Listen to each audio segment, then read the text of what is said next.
Sunday అంటూనే మా ఇంట్లో బిర్యానీ లేదా బగారా రైస్ ఇవే అయిపోయాయి. అందుకే ఈ సండే అయితే మేము సింపుల్గా చికెన్ కర్రీతో వైట్ రైస్ ఇంకా పప్పు చేశాను. చికెన్ కర్రీ ఎలా చేయాలో చూద్దాం. ముందుగా ఛానల్ని ఎవరైనా కొత్తగా చూస్తుంటే ప్లీజ్ సబ్స్క్రైబ్ చేసుకోండి.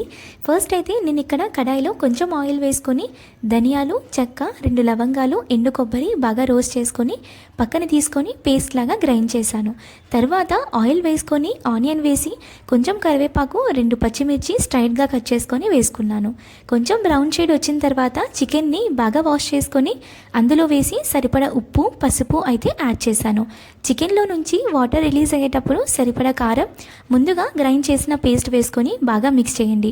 స్టవ్ అయితే సిమ్లో పెట్టేయండి. తర్వాత గ్రేవీ కన్సిస్టెన్సీ వచ్చేంత వరకు పెట్టి స్టవ్ అయితే ఆఫ్ చేయండి.